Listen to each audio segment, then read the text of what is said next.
Bugünkü mövzumuzda sizlərlə cari vergi arayışının hesablanması qaydasına baxacağıq. Yəni vergi məcəlləsinin 151.1, 151.2 və 151.5-ci maddələrini birlikdə öyrənmiş olacağıq. Hal-hazırda ekranda görmüş olduğunuz üç forma 151.1, 151.2 və 151.5-dir. Bugünkü dərsimizin mahiyyəti nədən ibarətdir? Qısaca ondan danışaq. Cari vergi ödəmələrinin hesablanması nə üçün istifadə olunur, nə zaman təqdim edilir və bizə niyə lazımdır? Bildiyimiz kimi, mənfəət vergisi illik olaraq təqdim edilir, yəni dövrü illik formadadır və il bitdikdən sonra mənfəət vergisini təqdim etmək üçün 3 ay bizə vaxt verilir. Və ümumilikdə götürsək, mənfəət vergisi illik olduğu üçün il sonunda sahibkarın qarşısına böyük məbləğdə vergi məbləği çıxır. Yəni, bir ilin ərzində olan bütün gəlir xərclər hesablanır, ayrılır, gəlirdən xərc çıxılır və onun 20% dəyərində mənfəət vergisi ödənilir. Vergi məcəlləsində isə bu birbaşa illik olmasın deyə mənfəət vergisinin rüblük şəkildə ödənilmə qaydası var. Və bu ödənilmə qaydası 3 hissəyə bölünür. 151.1, 151.2 və 151.5. Başlasaq birinci 151.1-dən. 151.1 nədir?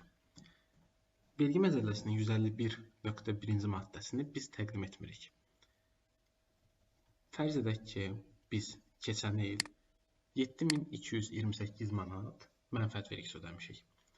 Yəni, bizim ötən ildə mənfəət vergimizin məbləği 7228 manat edib. Və biz hal-hazırda bu ildə cari vergi arayışı təqdim etməsək, yəni 15 gün ərzində cari vergi arayışını vergi orqanına təqdim etməsək, vergi özü avtomatik olaraq bizim keçən ilki mənfəət vergi məbləğimizi 4 hissəyə bölür və hər rübə müəyyən bir məbləğ çıxarır. Məsələn, ilkin formada baxsaq, bizim 7228 manat mənfəət vergimiz idi. 7228-i 4-ə böldükdə 1807 manat edir. Yəni, birinci rüb biz 1807 manat dövlət vergi xidmətinə ödəniş etməliyik. İkinci rübdə yenə eyni qaydada 1807 manat ödəniş ediləcək, 3-cü rübdə 1807 manat və 4-cü rübdə 1807 manat. Ümumilikdə bu 4 rəqəmin cəmi bizim keçən ilki mənfəət vergimizə bərabər olacaq. Burada sizə sual yarana bilər ki, bəlkə bizim hal-hazırdakı qeyd etdiyimiz il üçün 7228 manat vergi öhdəliyimiz olmasa bəs, əgər ki 7228 manat vergi öhdəliyimiz olmasa, bizdə ödədiyimiz artıq məbləğ şəxsi hesab vərəqəsində artıq ödəmə kimi qeyd alınacaq. Əksi olduğu təqdirdə isə biz geridə qalan məbləği büdcə ödənişi olaraq dövlət büdcəsinə ödəyəcəyik. 151.1 metodunun arayışı təqdim edilmir. Yəni, siz 15 gün ərzində zaten heç bir arayışı doldurub göndərməsəz, 151.2 və 151.5 formatında vergi xidməti öz avtomatik olaraq onu 151.1 metodunu tətbiq edib, ötən ilin vergisini 4 hissəyə bölüb, sizin vergi öhdəliyinizi yaratmış olacaqdır. Əgər ki, birinci rübdə 151.1 metodu tətbiq edilibsə, avtomatik olaraq il sonuna qədər bu metod tətbiq olunacaq, gördüyünüz üzrə. Yəni, siz 151.1 metodunu seçmişsinizsə, il sonuna kimi bu metodla davam etməlisiniz. 151.1 metodu bu qədər. Və 151.1 metodunda sizin hal-hazırdakı dövr üçün gəliriniz, xərciniz heç bir halda nəzərə alınmır. Sadəcə olaraq keçən ilin vergisi 4 hissəyə bölünür və 4 rüb üzrə bölüşdürülür. Keçid edirik 151.2. 151.2 hansı formada hesablanır və hansı formada vergi orqanına təqdim edilir? Fərz edək ki, bizim keçən il 265.210 manat gəlirimiz yaranıb və bu gəlir uyğun olaraq da mənfəət vergimiz 7228 manat 5 qəpik etib. Biz 151.2 metodunu əgər tətbiq ediriksə, bu zaman biz mənfəət vergimizin gəlirimizdə ümumi olaraq xüsusi çəkisini tapmalıyıq. Bu xüsusi çəki hansı formada tapılır? Bu gördüyünüz düsturun hesablanması ilə. Yəni, B4 xanasında nə qeyd olunur? Mənfəət vergisi, B3 xanasında gəlirimiz. Mənfəət vergisini biz gəlir vergisinə bölürük və 100-ə vururuq. Bununla da tapırıq ki, bizim mənfəət vergimizin ümumi gəlirimizdəki xüsusi çəkisi 2,73%-dir. Xüsusi çəki formalaşdıqdan sonra isə biz nə edirik? Ümumi birinci rüb üzrə gəlirimizi ayırırıq. Yəni, fərz edək ki, hal-hazırda birinci rüb üzrə bizim 47.000 gəlirimiz olub. Daha sonra bu tapdığımız 47.000 gəliri vururuq xüsusi çəkiyə. Yəni 47.000 vurulsun 2,73%. Bu da edir 1280 manat 94 qəpik. Və bizim hal-hazırdakı dövr üzrə vergi orqanına ödəməli olduğumuz məbləğ 1280 manat 94 qəpik edir. Əgər ki biz 15-nə qədər bu hesabatı təqdim etməsəydik, yəni yadımızdan çıxıb 15-nə qədər sistem tərəfindən bu arayış bizdən göndərilməsəydi, onda vergi xidməti avtomatik olaraq 151.1-i tətbiq edəcək və bizim 1280 manat 94 qəpik ödəməli olduğumuz halda 1807 manat 1 qəpik vergi öhdəliyi yaratmış olacaqdı. Əgər ki biz ikinci rübdə 151.2 metodu ilə hesablayıb arayışı təqdim etməsək, vergi xidməti dediyimiz kimi avtomatik 151.1-ə keçəcək və il sonuna qədər də bu formada hesablanacaq. Yəni 151.1-ə sonradan qoşulmaq olar, amma siz buradan geri çıxıb 151.2 ilə 4-cü rübünüzü, 3-cü rübünüzü hesablayıb arayış təqdim edə bilmirsiniz. 151.2 metodu da bu qədər və keçid edirik 151.5 metoduna. 151.5 metodu hansı hallarda istifadə olunur? Əgər ki müəssisə ötən il zərərə çıxmışdırsa və yaxud da əvvəlki il sadələşdirilmiş vergi ödəyicisi olub bu ildən mənfəətə keçmişdirsə və yaxud da keçən il ümumiyyətlə fəaliyyəti olmamışdırsa, yəni tutalım ki şirkət elə bu il qeydiyyatdan keçibsə, onun keçən il fəaliyyəti olmuş sayılmır. Hal-hazırdakı aktiv rübə görə hesablanmış formada dövlət büdcəsinə vergi ödənişini həyata keçirir. Bu vergi ödənişi hansı formada ediləcək? İndi sizdən onlara baxacağıq.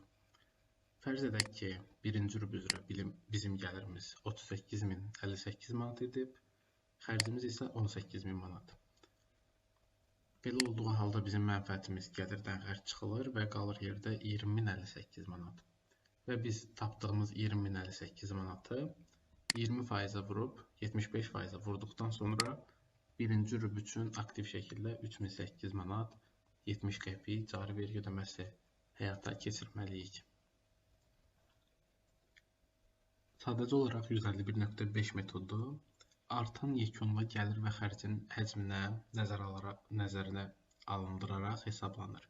Yəni biz birinci rübdə ilk rübümüzün gəlir və xərcindən mənfəətimizi tapıb 20%-ə vurub 75%-ə vuraraq hesabladıq. Amma artıq ikinci rübü biz hesabladıqda 6 ayımızın gəlirindən çıxacağıq 6 ayımızın xərcini və yerdə qalan məbləği yenə eyni qaydada 20%-ə vurub 75%-ə vuracağıq. Üçüncü rübə gəldikdə isə, bəli, 9 ayın gəliri çıxılsın. 9 ayın xərci yenə eyni qaydada 20%, 75%-ə vurulur. 8108 manat olaraq hesablanır. Və bir də əgər ki bizim hər hansı bir rübdə mənfəətimiz yox, zərərimiz olmuşdursa, yəni gördüyünüz üzərə 15.000 gəlirimiz olub, amma 70.000 xərcimiz olub. Belə olduğu halda biz 55.000 zərərdə olmuş sayılırıq. Belə olduğu halda siz həmin rüb üçün cari vergi ödəməsi həyata keçirmirsiniz. Səbəb də nədir? Şirkət zərərdədir. Cari vergi ödəməsi hansı formada təqdim edilir? Bunun üçün biz ilk növbədə daxil oluruq New e-Taxes portalına və keçid edirik ərizələr hissəsinə. Ərizələr hissəsinə gəldikdə biz buradan cari vergi ödəmələrinin hesablanması haqqında arayışın təqdim edilməsinə daxil oluruq. Hal-hazırda cari vergi ödəmələri haqqında arayışın hesabat dövrü olmadığı üçün bu formada xəta çıxarır. Cari vergi ödəmələri rüb bitdikdən sonra 15 gün ərzində vergi orqanına təqdim edilir. Yaxşı olar ki, ilk 10 gün ərzində bunu hesablayıb arayışı təqdim edəsiniz. Çünki ola bilər ki, vergi xidməti özü 151.1-i tətbiq etsin. Hal-hazırdakı müəssisədə 151.2 metodu var, gördüyünüz kimi. Çünki 151.5 metodundan istifadə edə bilməz. Səbəb nədir? 151.5 metodu qeyd etdik ki, zərərə çıxmış, sadələşdirilmiş vergi ödəyicisi olmuş və yaxud da ümumiyyətlə fəaliyyəti olmayan müəssisələrə aiddir. Burada məsələ nədir? Müəssisənin əvvəlki hesabat ilində gəliri qeyd olunub və əvvəlki hesabat ilində mənfəət vergisi qeyd olunub. Biz sizinlə 151 və 151.2 maddəsini tanışarkən demişdik ki, gəlir məsələn 140.981 manat, mənfəət vergisi isə 5500 manat 53 qəpik. Xüsusi çəki nə qədər etdi? 3.90%. Hal-hazırda ekranda da gördüyünüz 3.90-dır. Və artıq bundan sonra fərz edək ki, 47.000 bizim gəlirimiz var. Həmin 47.000-i bura yazdıqda bizim vergi ödəməmiz 1833 manat edir.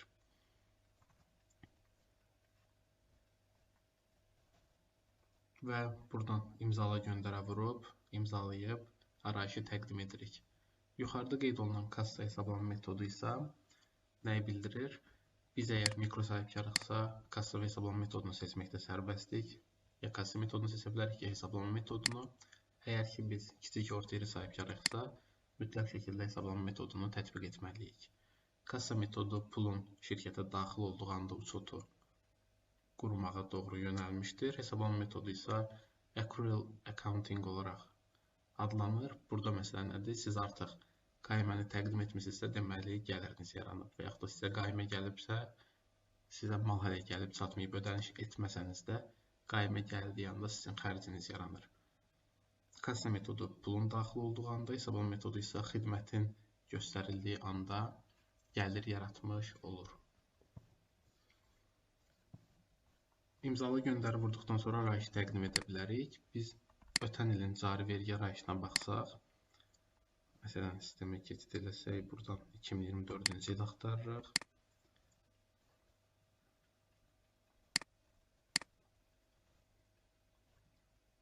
Cari vergi ödəmələrinin hesablanması haqqında arayış.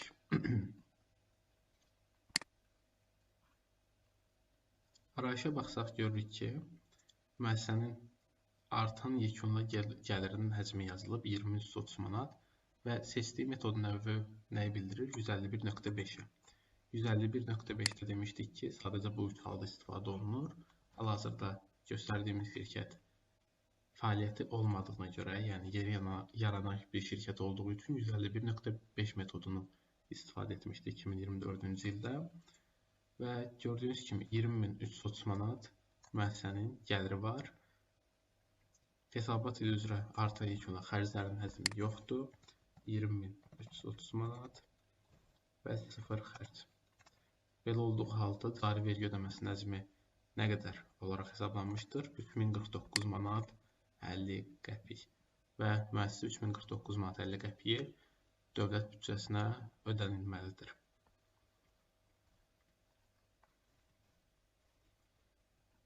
Əgər ki, müəssisə arayış təqdim etməsə, vergi 151.1-ə əsasən onun vergi öhdəliyini yaratmış olacaq. Cari vergi ödəmələrinin hesablanması haqqında arayış bu qədər.